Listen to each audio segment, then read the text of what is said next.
I couldn't believe that Liu Kang welcomed me in Earthrealm, or that he thought me worthy to study with his Shaolin masters. After a lifetime of wishing for one, I finally had a home. But my joy was tempered as I thought about Serena. My shadow sister was still under Quan-Chi's yoke, and she deserved a life free of him as much, if not more, than I. Quan-Chi and my other sisters proved tenacious, but they were no match for my blade. I snatched Serena from them. Then Liu Kang helped me break Quan-Chi's spell. Her mind free of his influence for the first time in years, Serena chose to join me in Earthrealm. My sister and I once again fight side by side. Only now we do so for Earthrealm. Together, we have formed the Order of Light.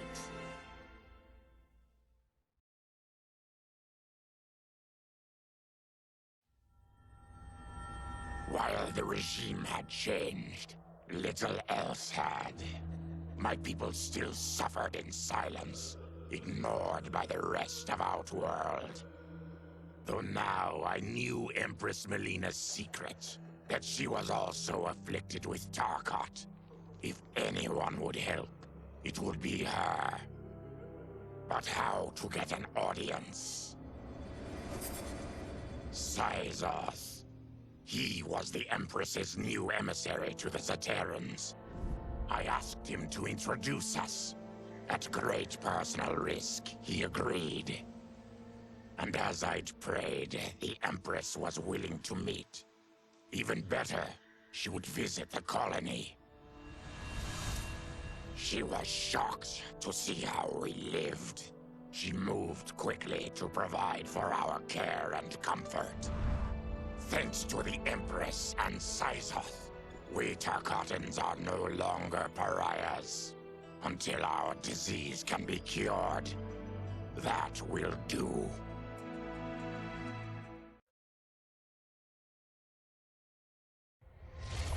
Though the barriers between timelines had been rebuilt, there was no question that they could again be broken.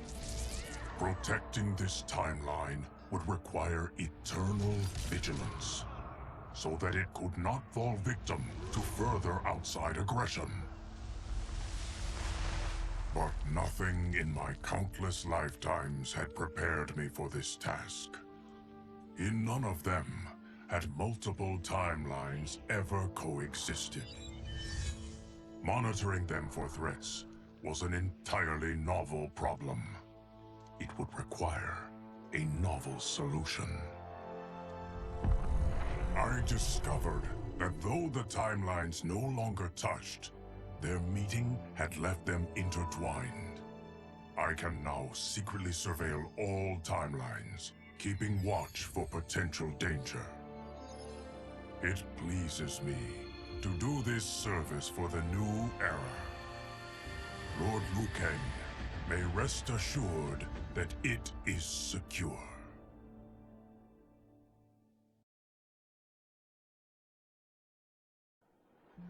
Quan-Chi's defeat had cost me everything. For months I had furthered his plot, and now I had to start over. Saito's people were still in chains. That's when Rain approached me. On the run from Empress Mileena, he was desperate for help. And though I'd had my fill of sorcerers, this one was different. I agreed to provide him safe haven. He agreed to help topple Saito's government. And topple it we did. Rain summoned a wave so fast, so powerful, that it crushed the capital. Saito's fascist rulers were swept away. My people are finally free. They can chart their own course, needing only to follow their own desires.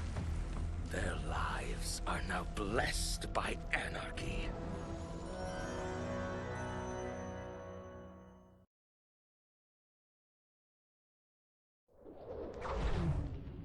Since this whole thing kicked off, I'd wondered why Liu Kang chose me to be a champion. I mean, sure, I was killing it as a martial arts star, but it's one thing when it's all for show. It's different when you're playing for keeps. Then Liu Kang let me in on his master plan. He wanted the masses to know about the world beyond them, the one filled with gods and monsters, and he wanted me to tell them about it. But I knew revealing the truth all at once would be too shocking of a plot twist for most. That's why I pitched doing a bunch of stories, to slowly get people used to it. And if there's one thing I can do, besides kick ass in combat, it's build a cinematic universe.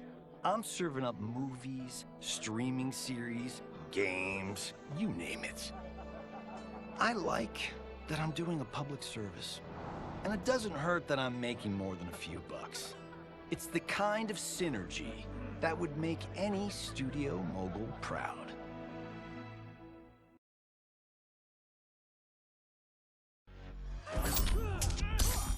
I wasn't looking for allies against the Yakuza, but I found one in Special Agent Jackson Briggs. He'd heard gangsters plotting to kill me on a wiretap and came calling, hoping I'd be his informant. We planned to part ways when we got the job done, but then Shang Tsung showed up to steal Sento. Needless to say, Jackson had questions. It blew his mind to hear that the stories in Johnny's movies were real. Once the shock wore off, Jackson quickly sized up the threats Earthrealm faced. To deal with them, he got his bosses at the FBI to form the Outworld Investigation Agency. When he asked me to sign on, I hesitated. After all, me? A government agent? But it's an important job. And more importantly to me, an honest living.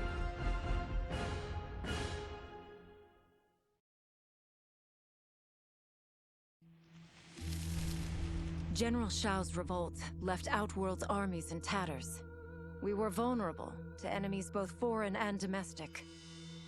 That's why my sister asked me to take command, to stitch her military back together and purge Shao's loyalists within it. She trusted only me with the task. The soldiers, however, had little faith. They thought me a spoiled dilettante, unprepared and unfit to serve. That I could fight mattered little. All that mattered was that I wasn't one of them. I finally earned their loyalty by orchestrating an epic victory over Shao and his rebels. Though the general himself escaped, his forces were smashed. For as long as I am able, I will lead the Empress's armies in defense of Outworld. Through strength, we will achieve peace.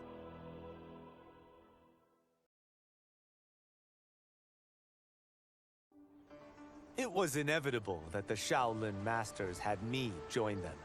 They knew just how much future initiates could learn from me. Shujinko was one of my earliest. His ability to absorb anyone's powers and skills was amazing. With the right training, he could become our greatest champion. I knew that I alone could give it to him. But as his proficiency grew, so did his ego. In love with himself and his power, Shujinko became a threat to the realms. He hadn't learned humility, because I wasn't the one who could teach it. I should have listened to Raiden's warning and not tried to train Shujinko alone. After he was subdued, Shujinko's accumulated abilities and memories were taken from him.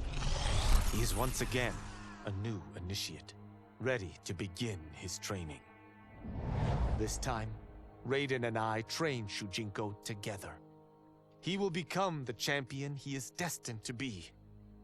And I will fulfill my duties humbly and cooperatively.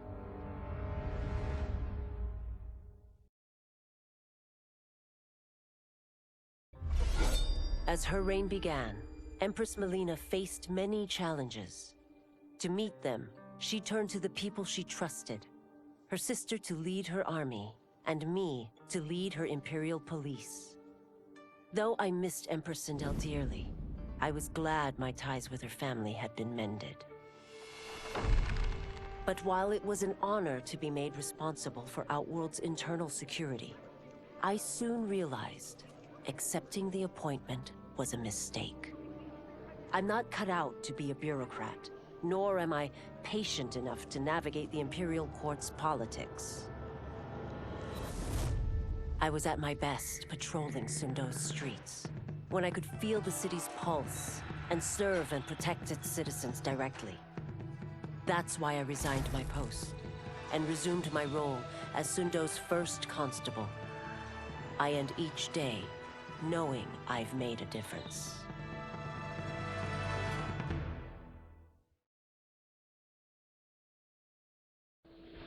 My loyal partner had warned me.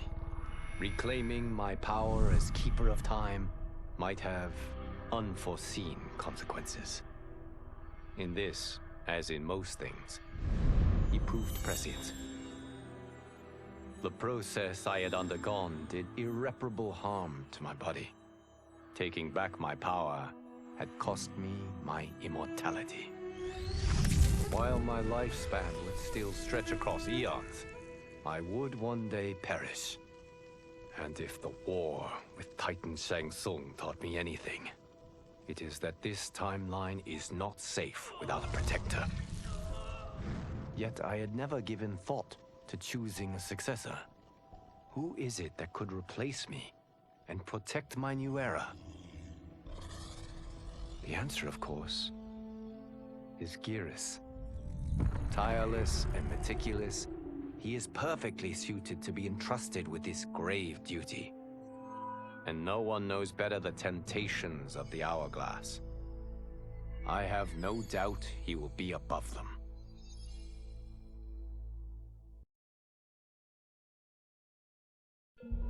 Though worried about how the public might react, I met with Baraka to discuss his Tarkatans.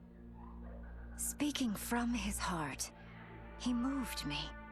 I agreed to visit his colony and see how his people lived.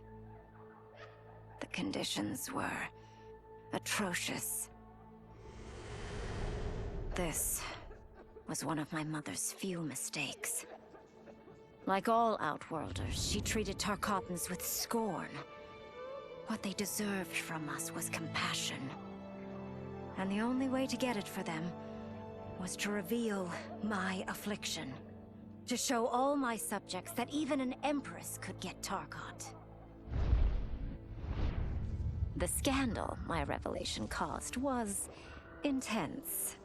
But with the help of Kitana and Tanya, I emerged from it a stronger empress than ever.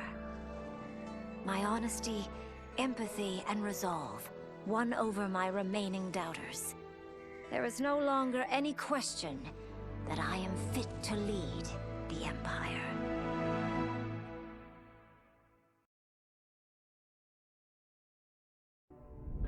Quan-Chi's plot collapsed. Along with it, my plan to secure new beings to feed my starving people. Because I'd advocated for partnering with him, I was held responsible. If I didn't seize for Viternus' new feeding grounds, the Coven would banish me. But then, I had a revelation. I didn't need to conquer realms to feed my people. I simply needed to capture enough beings to breed them. Once they multiply, Viternus will have a limitless, renewable source of food. And I only need a few thousand to start. A number so small compared to the billions in the realms that no one will notice as people go missing. But it will be more than enough to establish our breeding stock and feed a ravenous Viternus.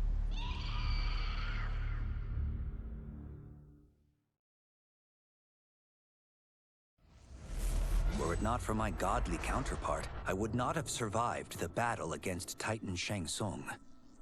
Meeting him, though, raised questions. Why did I replace him in this new era? Why was I made mortal? Lord Liu Kang told me of his Raiden's nobility and righteousness, about his steadfast leadership in the defense of Earthrealm. He also told me about Raiden's dark side, how he could be consumed by rage and cast aside the rules he otherwise lived by. Making me mortal and incapable of such anger was to keep me from following in his footsteps. Though I understood the reasons why, I felt I had been done a disservice. To survive the coming battles, I may need the edge that only great rage can bring. As the Shaolin couldn't aid me, I sought out someone who could. Someone to stoke the fire within me and teach me to master it. For this, I could have no better teacher than the Shirai Ryu's Grand Master.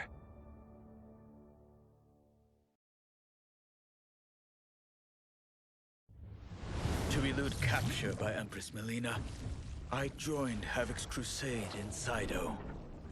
There, I summoned more magic than I thought possible, and drowned out the old regime.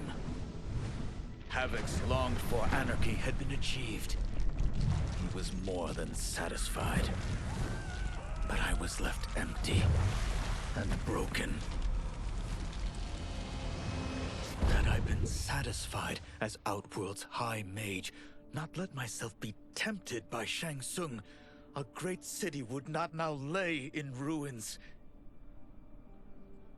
I've caused devastation, ended thousands of lives, all because of my blind ambition. I've betrayed my oath, my sovereign, and my realm. These high crimes merit punishment, and I'll accept whatever the Empress gives me. My only ambition now is to one day be forgiven.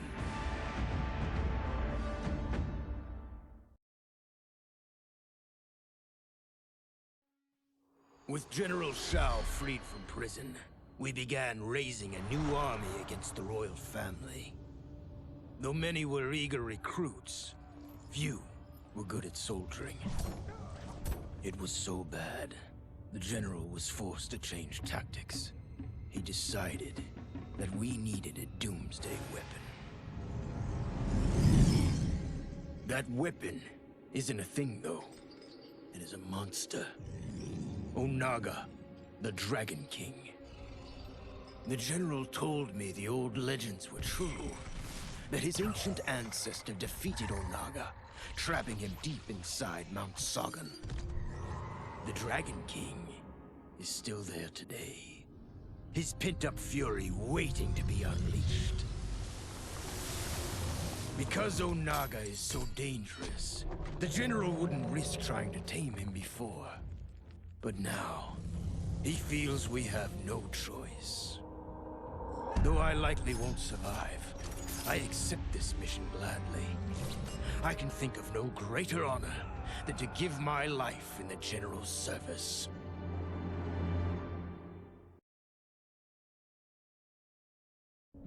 After fleeing Outworld, I hadn't expected to return.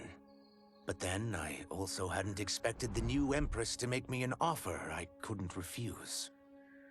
To thank me for helping stop General Shao's rebellion, she asked me to be her emissary to the Zaterrans. Going home, bearing the seal of the royal house, I would show, once and for all, that my mutation wasn't to be feared. That it wasn't a source of shame. To my surprise, I was welcomed. But those warm smiles hid a dark secret. I stumbled upon a trove of official records, which showed that my shape-shifting ability isn't unique. Many Zaterrans are born with it, but are killed by their government to keep it from spreading. Who started this barbaric policy? Who is now enforcing it is unknown. But I will find out. And I will put an end to this madness.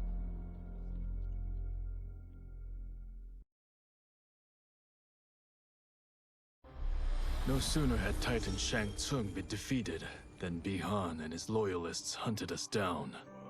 Outnumbered, we fled to Japan. There, we sought refuge from an old family friend. As children, we played together. But Harumi Shirai was a woman now, the head of her clan. Her strength, beauty, and intellect awed me. Also incensed by Bi-Han's betrayal, Harumi agreed to help me forge a new clan, one that would stand against him and defend Earthrealm. Her aid proved invaluable, and as time went on, we grew closer. To honor Harumi and pay respects to my new bride, I named the clan after her, calling it the Shirai Ryu. Now the battle against my brother begins in earnest. The Shirai Ryu won't rest until Bi-Han is defeated and the Lin Kuei's honor restored.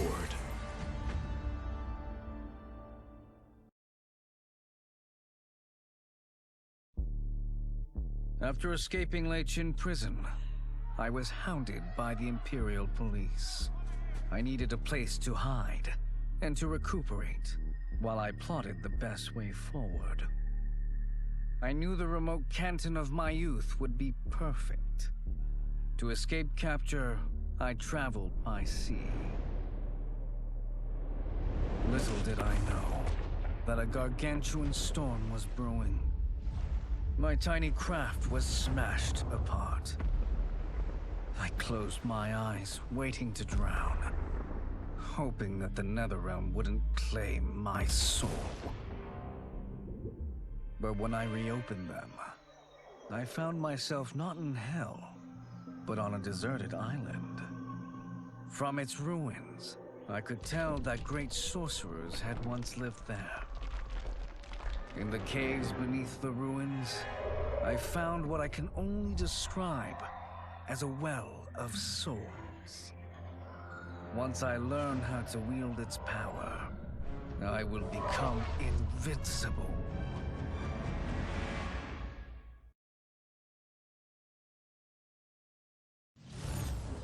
The battle had been lost, but the war isn't over. I won't stop fighting until I take Outworld's throne. That they thought Lei Chin prison would hold me is laughable. Once free, I began planning my next campaign. I would need an unstoppable army to overthrow Mileena. Unfortunately, most of my former soldiers lacked the courage to rally to my standard. Rebuilding my army would require finding new recruits. And that task is proving easier than expected. Outworld's golden age has left more than a few behind. Without hope, without power, they eagerly heed my call to tear down Mileena's government.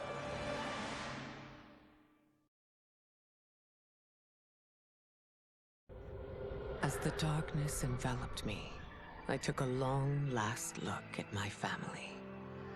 I did not expect to see them again until their souls joined mine in the living forest. But miraculously, my beloved husband delivered me from oblivion. Though he couldn't save my body, Jared had preserved my soul. Like him and countless others, I am now a part of Ermac. Yet ours is not a peaceful repose. The collected souls within Ermac have their own needs and agendas. Before we can speak as one, we must first reach consensus. I had thought, as the former rulers of Outworld, I and Jared would hold sway. But here we are, two souls among many thousands, fighting for the right to be heard. And if there is one thing we do well together, it is fight. We will win the right to govern Ermac as we once had governed Outworld. And we will rule for the benefit of all.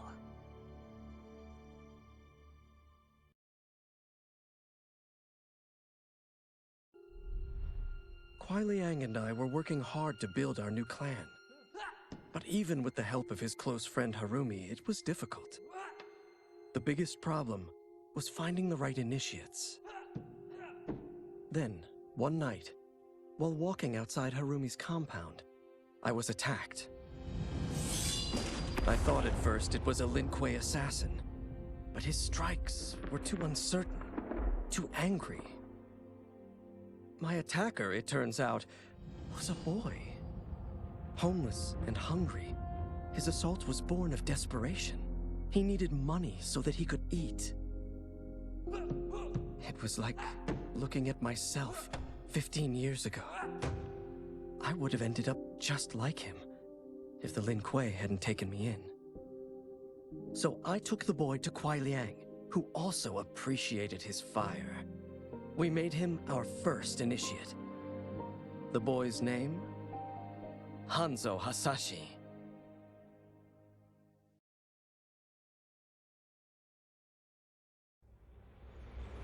I had broken the Lin Kuei free of Liu Kang's enslavement.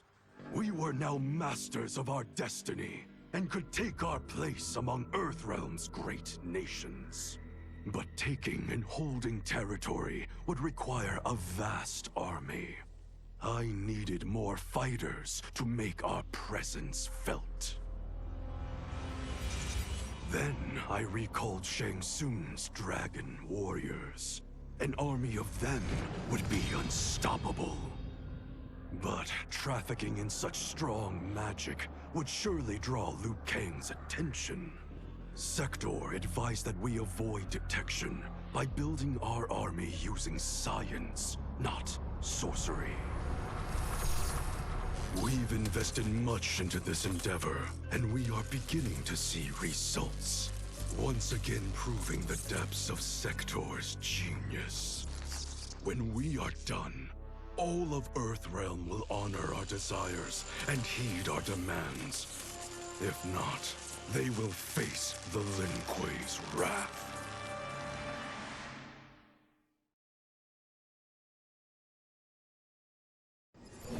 Until recently, I hadn't met Li Mei, but I had heard the stories. How the Umgadi's matron superior blamed her for not preventing Emperor Jared's murder. How she quit in disgrace rather than accept punishment. But those stories didn't fit the woman I now knew. Li Mei would never have been so negligent. Eventually, I uncovered the truth. The failures and mistakes which led to the Emperor's murder, they resulted from poor decisions made by the matron superior themselves. They made Li Mei their scapegoat. When the Empress found out, she wanted the Umgadi disbanded. But I convinced her that it could be reformed. To make sure it did, she put me in charge. I am humbled by this sacred responsibility. The Umgadi, my sisters, they are my life. I will not let them be brought down by the acts of a selfish few.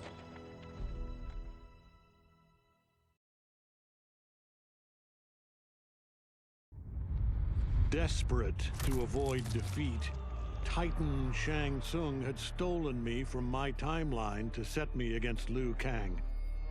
He assumed a Viltrumite would shift combat in his favor. Shang Tsung was right, of course, but he was blinded by ambition and failed to consider that my only true loyalty is to the Viltrum Empire. In my home timeline, my mission to pacify Earth for Viltrum had been left incomplete. I thought I could redeem myself by delivering this new timeline. New realms, new species, all ours for the taking. For a few years, annexing realms satisfied the Empire's hunger for conquest. But my people have excellent memory. I knew sooner or later we would return to our own timeline, to Earth, to finish my original mission. I only hope my son has had time enough to prepare.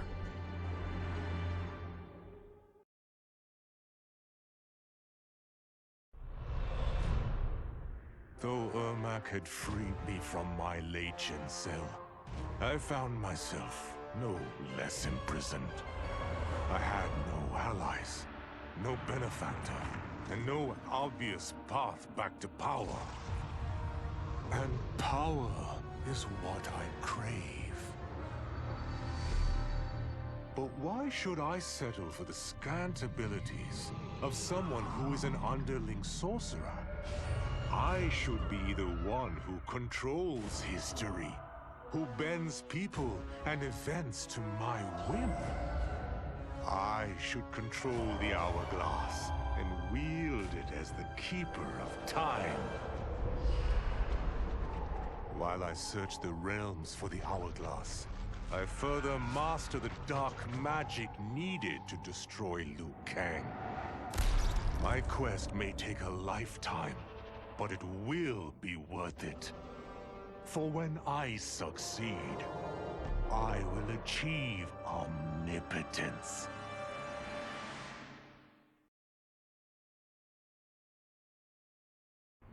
Project Starfish? Project Butterfly? Crazy Town. Both of them. But neither was as fucked up as Project Magician. I was way over my head with Eclipse. I mean, the dude's a goddamn god. Somehow, though, I got his back to the wall. Freaked him out so bad, he cast a spell that sent me here. I guess he thought sending me here would finish me? But I tell you, I feel like I've come home. This place needs peace. Bad. And like me, folks here will do whatever it takes to get it. So bring on Shao, Reiko, and those dickhead sorcerers. I'll drop them all first chance I get.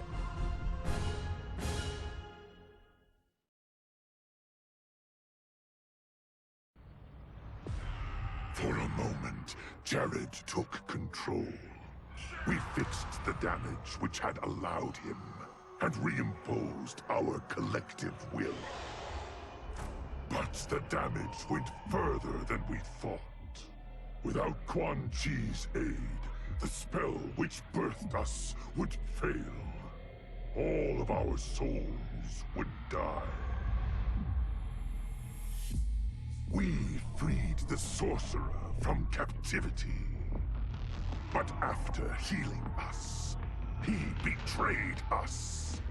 He schemed to make us his slave once again. Combat was fierce, yet we persisted, finding strength in the unique abilities of our collected souls. Now we must decide our future path. Reconciling our desires will be difficult, but reconcile them we must. If not, we will be consumed by civil war.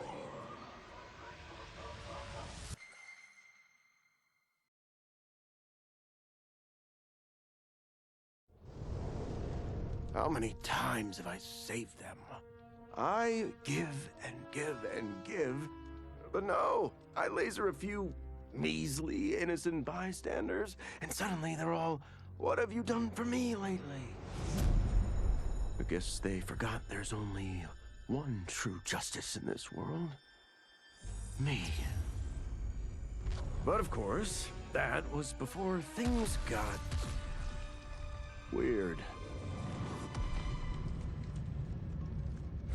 Gotta admit, A portal from another dimension opening up and demons pouring out wasn't how I thought Tuesday was gonna go. But then again, that multiverse crap is all the rage lately. So who knows? And the same ungrateful crybabies who whined about me lasering a few dozen nobodies, now they beg me to save them.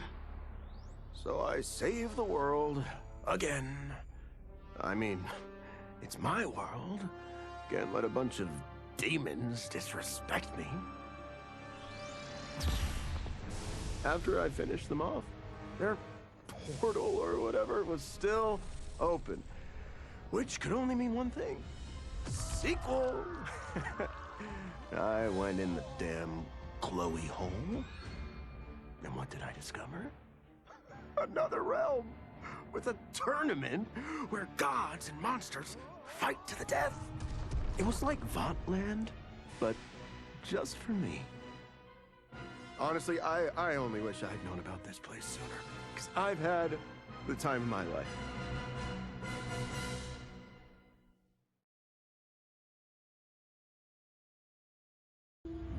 To kill a snake, you cut off its head. Or in the Yakuza's case, its heads. Kenshi said I couldn't do it. But he didn't know what I knew, that the family's bosses were meeting to talk shop and settle disputes. In one fell swoop, I could decapitate them all. As I nursed whiskey and negotiated, I waited. My moment came, then was cut short when a fiery portal opened. Out of it stepped men I'd never seen before. And from the boss's low bows and averted eyes, I could tell they were the ones really in charge. Listening in, I learned they run the Red Dragon, an ancient clan secretly behind all of Earthrealm's crime families. I could crush the Yakuza, but these Red Dragon would simply replace it. Probably with something even worse. I'm facing a powerful new enemy in my war on the underworld. One I never saw coming. And I've got to finish them, or die trying.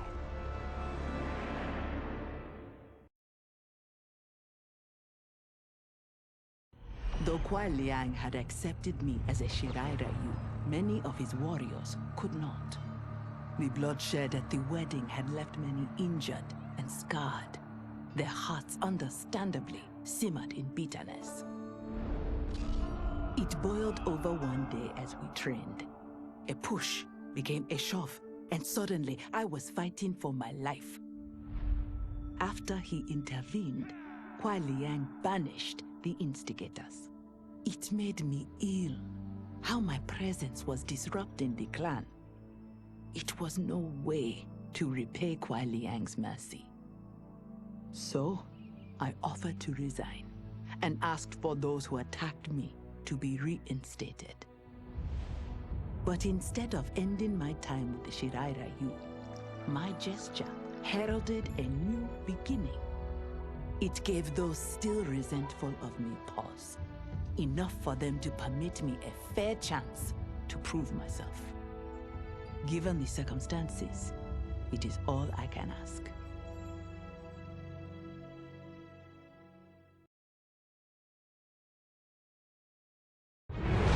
As I regained consciousness, I regained my memories. My transformation into a creature of chaos. My defeat of Titan Havik. And my failed confrontation of Liu Kang. Sektor was obsessed with finding the means to purge my soul of Titan Havik's corruption. She was shocked when I told her she should do no such thing. Infusing my soul with chaos did not damage me.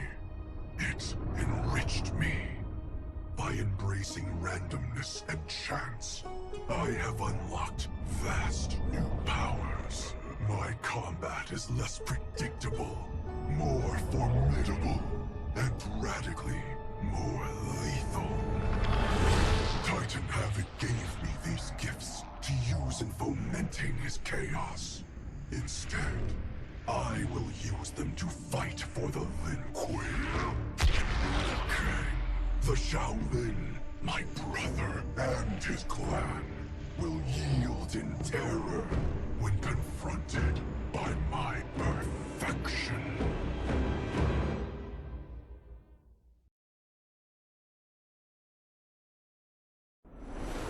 Though I had returned to the temple after Titan Havik's defeat, I remained livid. Livid with Bi-Han's foolishness, Kuai Liang's betrayal, and Cyrax's defection to his Shirai Ryu. So when Quan-Chi arrived to parley, offering to eliminate the upstart clan, I listened. For his services, Quan-Chi asked that I retrieve an amulet that was locked away in the Temple of the Elements. No small task, given its wards and guardians. The one worth undertaking, if it would finish the Lin Kuei's rivals. But before I could find the amulet, I found Bi-Han. There he was, imprisoned and forgotten, when Liu Kang had promised to restore him. As I rescued Bi-Han, all thought of retrieving Quan-Chi's treasure was quickly forgotten. I will never forgive Liu Kang for this betrayal. That he is a god will not stop me from seeking vengeance.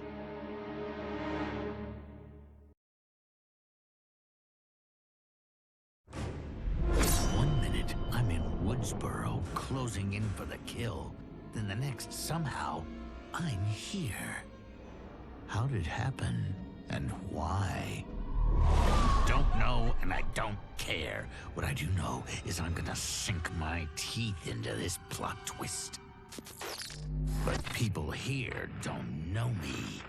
And if I'm gonna relish making mayhem, I need 'em fucking scared. Live streaming some kills will do the trick. The shredded flesh and splattered blood will go viral. And that's when the fun really begins. I can't wait to start stacking bodies, to see the eyes go dark as they die. I do this right, someone will want to turn it into a video game. And they say I'm a psycho.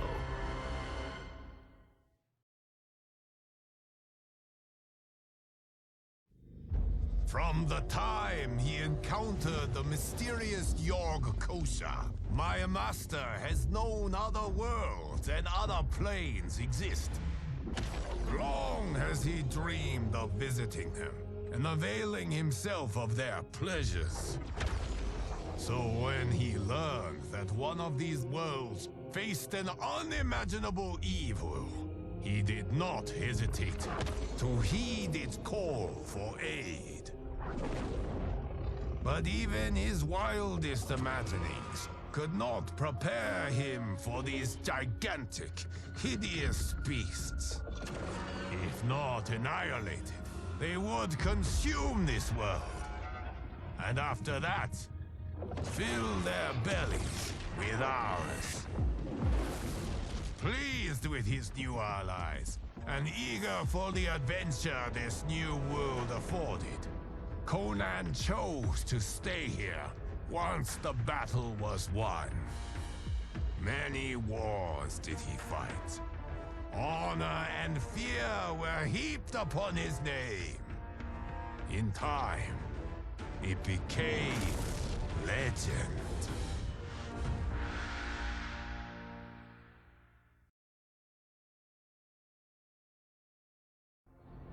How the Terminator came to this timeline is unknown. The danger he poses to it, sadly not.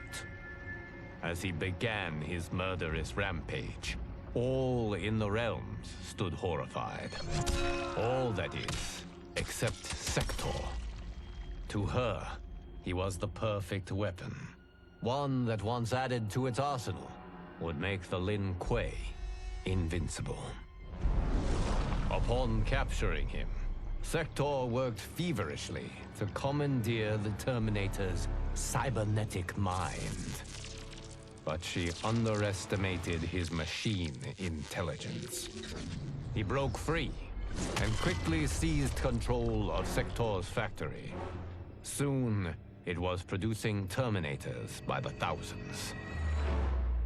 They have caused death and destruction on a scale unimaginable. Not even my godly power can stop them. Our options and our time are running out. If we cannot soon find an answer, this timeline's flesh and blood beings will be obliterated.